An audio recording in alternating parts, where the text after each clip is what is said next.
ଆଜିର ରାଶିଫଳ ନଭେମ୍ବର 29 ତାରିଖ ଶନିବାର। ଆସନ୍ତୁ ଜାଣିବା ଆଜିର ରାଶିଫଳ ବିଷୟରେ। ମୁଁ 4-5 ଦିନ ତଳେ ଗୋଟିଏ ଦୁର୍ଘଟଣାରେ ଶିକାର ହୋଇଥିଲି। ଦୁର୍ଘଟଣାରେ ମୋ ଜୀବଟି ପ୍ରଭାବିତ ହୋଇଥିଲା। ସେଥିପାଇଁ ଭିଡ଼ିଓ ଆସିବାରେ ବିଳମ୍ବ ହେଉଥିଲା। ଆଜି ଚେଷ୍ଟା କରି ଭିଡ଼ିଓ ଆଣିଲି। ଯଦି କହିବାରେ କିଛି ମୋର ଭୁଲ ହୋଇଥାଏ ତାହେଲେ ମୋତେ କ୍ଷମା କରିଦେବେ। ଯଦି ଭିଡ଼ିଓଟି ଆପଣଙ୍କୁ ଭଲ ଲାଗିଥାଏ ତାହେଲେ ଲାଇକ୍, ସେୟାର, ସବସ୍କ୍ରାଇବ୍ କରିବାକୁ ଜମା ବି ଭୁଲିବେନି। ଆସନ୍ତୁ ଜାଣିବା ଆଜିର ରାଶିଫଳ ବିଷୟରେ। ମେଷ, ଆଜିର ଗ୍ରହସ୍ଥିତି ସ୍ୱାସ୍ଥ୍ୟ, ପରିବାର, ବନ୍ଧୁ ସମ୍ପର୍କ କ୍ଷେତ୍ରରେ ପ୍ରତିକୂଳ ପ୍ରଭାବ ପକାଇବ।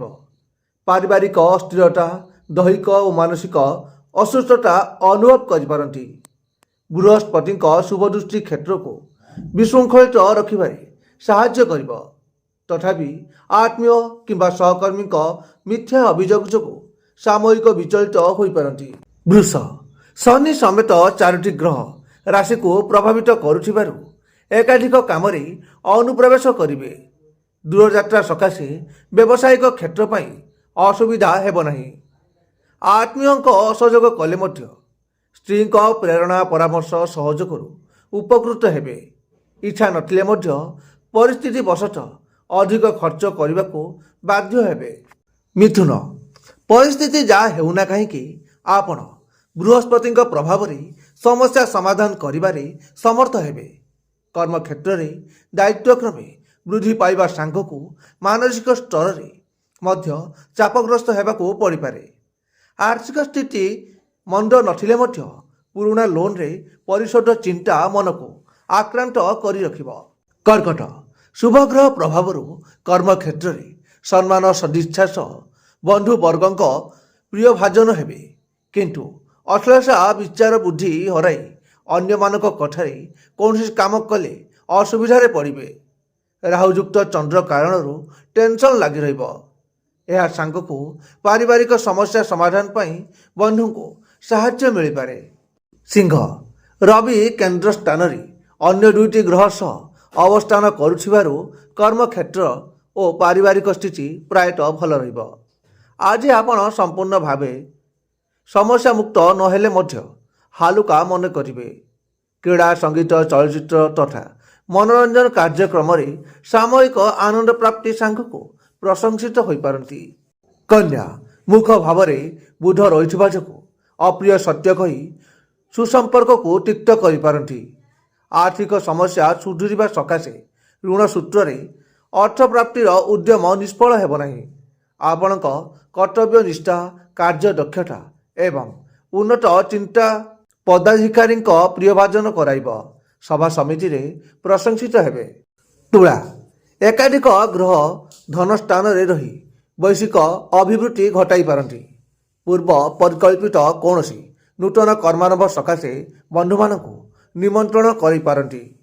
ଅଭାବ ନଥିଲେ ମଧ୍ୟ ପରିସ୍ଥିତି ବଶତଃ କୌଣସି ଜିନିଷ ସହଜଲଭ୍ୟ ହୋଇନପାରେ।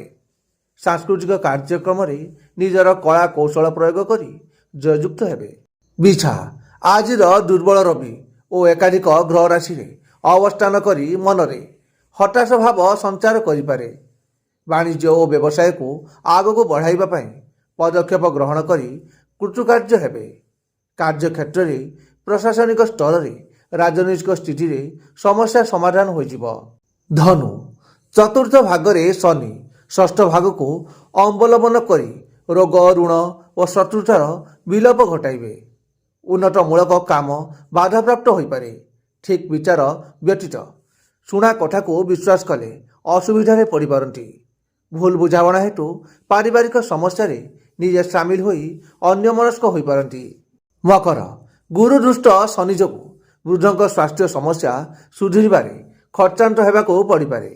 କାମରେ ପ୍ରତିବନ୍ଧକ ଘଟିବା କାରଣରୁ ମନ ଦୁଃଖ ହୋଇପାରେ।